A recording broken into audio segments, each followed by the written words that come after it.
আসসালামু আলাইকুম। আগামী জাতীয় সংসদ নির্বাচন এবং গণভোটের সম্ভাব্য তফসিল ঘোষণার জন্য সম্ভাব্য একটা সময়সীমা দেওয়া হয়েছে নির্বাচন কমিশনের পক্ষ থেকে গণমাধ্যম কর্মীদের সামনে।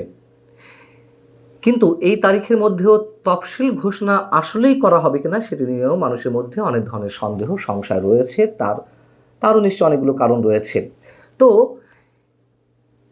নির্বাচনের প্রস্তুতি সম্পর্কে প্রধান নির্বাচন কমিশনার সহ অন্যান্য নির্বাচন কমিশনাররা রোববার প্রধান উপদেষ্টার সঙ্গেও দেখা করেছেন। তাকে বিভিন্ন বিষয়ে তারা অবহিত করেছেন।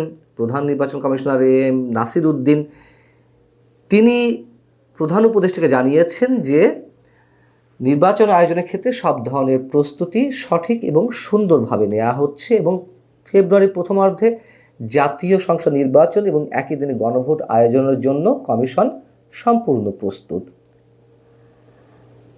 আসলে প্রস্তুত কতটা নির্বাচন কমিশন? জাতীয় সংসদ নির্বাচন কিংবা গণভোট তো আর চড়ুই ভাতি খেলা নয় যে লোক দেখানো কয়েকটা আয়োজনের মধ্য দিয়ে সেগুলো অনুষ্ঠান সম্ভব হবে সুন্দর সুষ্ঠুভাবে। এখন প্রস্তুতি কতটা, যেখানে তফসিল ঘোষণার সম্ভাব্য একটা সময়সীমা দেওয়া হয়েছে কবে, 8 থেকে 15 তারিখের মধ্যে। কী কী বিষয় উল্লেখ করা হয়েছে? যে রাষ্ট্রপতির সঙ্গে দেখা করতে হবে, বিটিভিতে প্রধান নির্বাচন কমিশনার তফসিল ঘোষণা করবেন, সেই জন্য একটি শিডিউল নিতে হবে, রেকর্ড করতে হবে। এই যে কথাগুলো বলা হয়েছে এগুলো কি সর্বোচ্চ 2 থেকে 3 দিনের বেশি সময় লাগার কথা? রাষ্ট্রপতি তো আর এমন কোনো ব্যস্ত নন বা তার শিডিউল পাওয়া সম্ভব নয়, বিষয়টি তো তা নয়।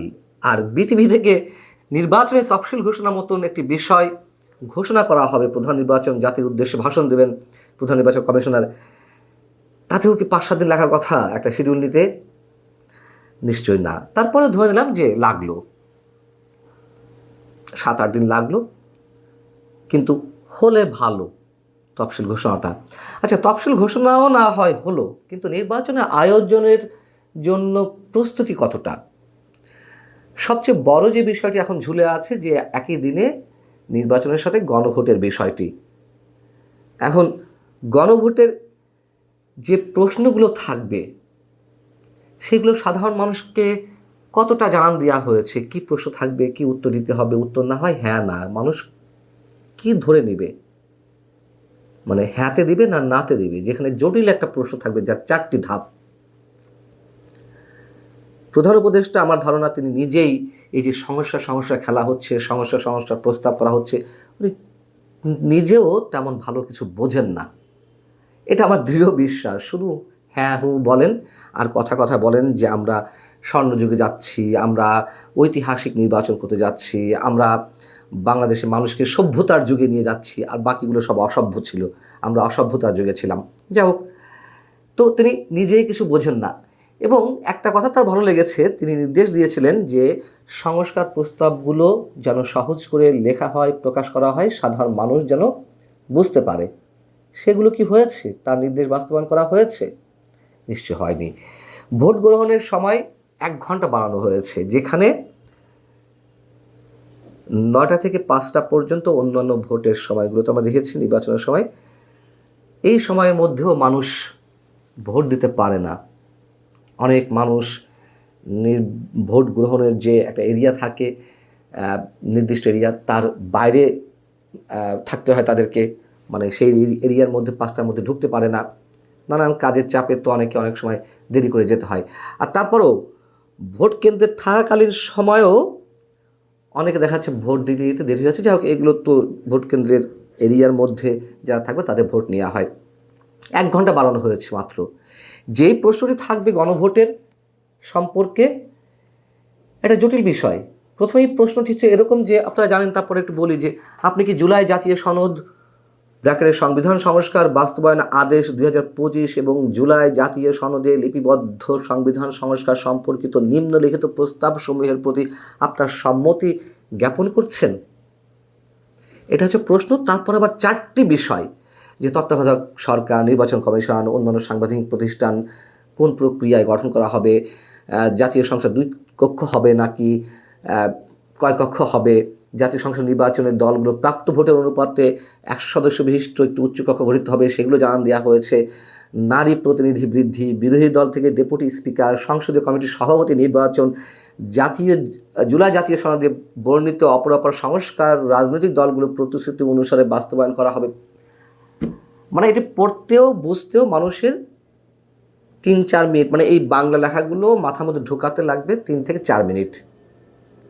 তারপরে এই বিষয়গুলো আসলে কজন মানুষ বোঝে, আর এইগুলোর উত্তর হ্যাঁ কিংবা নাতে দেওয়া হবে।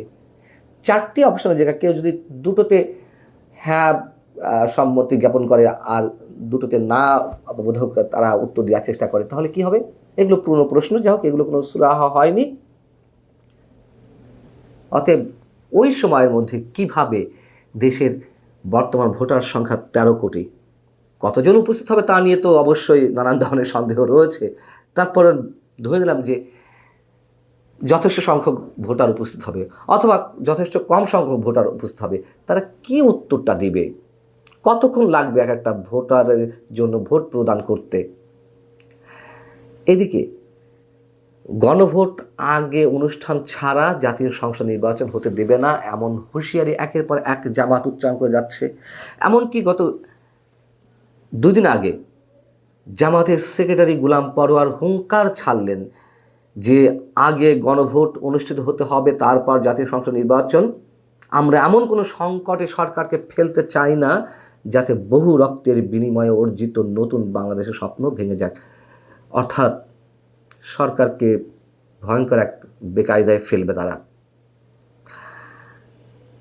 5 আগস্ট ঘটানোর একটা হুমকি তো দিয়ে রেখেছেন ডাক্তার শফিকুর রহমান এর আগে, মানে সরকারকে, বর্তমান সরকারকেও 24শে 5 আগস্টের মতন আওয়ামী লীগ সরকারের যেভাবে পতন ঘটানো হয়েছিল সেরকম ঘটানো তারা ঘটাতে পারেন, সেই সম্ভাবনার কথা হয়তো উল্লেখ করেছেন। এদিকে তারও আগে ডাক্তার শফিকুর রহমান বলে রাখলেন যে একই দিনে গণভোট এবং জাতীয় সংসদ নির্বাচন হলে নির্বাচনের জেনোসাইড হবে। আবার এনসিপি বলে রেখেছে খালেদা জিয়াকে ইঙ্গিত করে যে একটি বড় রাজনৈতিক দলের একজন গুরুত্বপূর্ণ নেতা গুরুতর অসুস্থ, সব দলের প্রস্তুতির সম্পন্ন হওয়ার পরে যেন তফসিল ঘোষণা করা হয়। আবার আওয়ামী লীগের নির্বাচন প্রতিহত ঘোষণা, অথবা আওয়ামী লীগকে নিয়ে নির্বাচন হবে কিংবা আওয়ামী লীগ ছাড়া নির্বাচন হবে কিনা, সেসব বিষয়ে নিশ্চয়ই অনেক গুরুতর সিদ্ধান্ত সামনে অপেক্ষা করছে। সেই বিষয়টাই না হয় বাদই দিলাম, এখনো পর্যন্ত আওয়ামী লীগকে বাদ দিয়ে যেটি শোনা যাচ্ছে নির্বাচন হবে। আচ্ছা হোক, জাতীয় আন্তর্জাতিক নানান ধরনের খেলা রয়েছে। এই জন্যই বলছিলাম যে যা কিছু হচ্ছে সব কিছু শো অফ কিনা। চড়ুইভাতি খেলার মতন টুকটাক আয়োজন সম্পূর্ণ করেই নির্বাচনের দিকে যে চলে যাব, একটা মহাযজ্ঞের দিকে চলে যাব, এটা আসলেই অনেকের কাছে এখনো পর্যন্ত বিস্ময়কর এবং হাস্যকর।